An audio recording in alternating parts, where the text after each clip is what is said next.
You know what time it is? It's time for Manly Manners. I've been getting a lot of requests. Hey, you told us you were going to do Manly Manners. What's the deal? We need our Manly Manners, so let's do it. So Manly Manners, if you're just joining us, is this little book written in 1913 called Don'ts for Husbands. And I like it because, man, there's nothing more refreshing in life than straight truth and a lack of political correctness.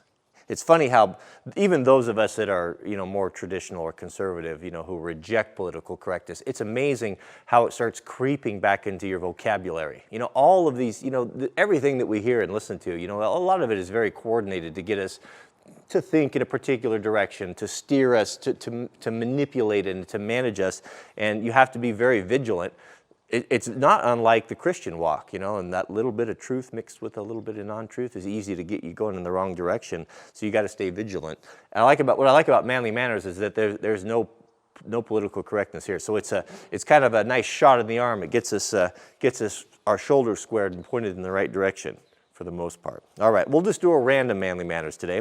I'll just read one short little sentence here, and then we'll try to figure out a way how that applies to us today. Okay, here we go. Page 32, completely random. Don't throw your mother's perfections at her head, or you needn't be surprised if she suggests that you might as well return to your mother's wing. Remember that your mother was an experienced housekeeper before you were born, and that your wife is only just beginning. Yeah, isn't that interesting? Jack and I, we sit around and at the dinner table, and we talk about, we have fun with stereotypes. Stereotypes are funny because they're real. Whether it be you're talking about the Germans or you're talking about the Americans, how they are when we travel in Europe. It's funny because these things are true. There's just cultural things that you can just count on with most people. And there's nothing wrong with it. It's not racist, and it's not being bigoted, and it's not cruel or anything. It's just lighthearted fun. You get a bunch of guys together, and maybe one guy's Hispanic and one guy may be Chinese, and if you're really intimate together, if you're really close and good friends, you have fun with that. I had a friend that was a really good friend of mine, and he was half Hispanic, and we used to give him the hardest time because he'd spray paint everything. Oh yeah, you're going to put that Mexican chrome on there, which was silver, and it was never done to be cruel, and we would never. That just wasn't what it was about, and he, of course, he gave us a hard time about different things, and it was fun. It's how people who like one another interact, and there's nothing wrong with it at all. However, stereotypes about wives and mother-in-laws, so there's a lot there's a lot of truth to that. I'll tell you what, you want to be a miserable, wretched creature, just get married, not have your affairs in order, and then move your poor wife into your parents' house and see how things go. Because, there's a problem there. It's good for men, and it's good to have your own home. You would be better off and better served as a young man being married.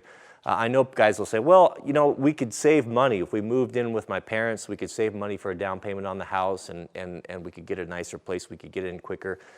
Don't do it. Don't do it. I don't care. It's hard on the relationship. It's really difficult to meet someone, to fall in love, and yeah, you may love her to death, but she's going to bring things into the relationship. She's going to bring things into the home that are different, and all those little things can cause friction. And it's hard enough to learn to live with someone and to get along and to kind of find an equilibrium that works for both of you without a mother-in-law or someone else sticking your nose in or putting things in there.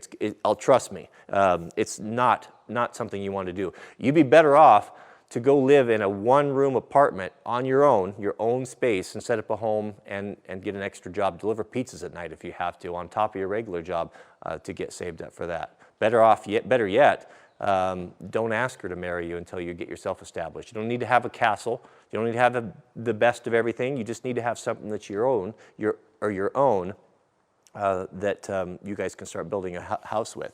And that gets to the Manly Manners here. And what she's saying is, I mean, it doesn't even need to be said. I mean, you don't, she cooks you a meal, and she's come from a different thing. She doesn't know how you like things. Your mom did things a certain way, or she kept the house a certain way. You keep that to yourself. You don't say, oh, don't taste like mom's, Yes, you're going to, you're going to make your own life miserable, and you're also going to damage the relationship between your wife and your mother, which you want to grow and to prosper and be well. So yeah, strip all that away, keep it to yourself. Whenever you find yourself wanting to say, oh, you know, mom did it this way or mom did it that way, that's a hurtful thing to do to a woman, and you don't want to do it.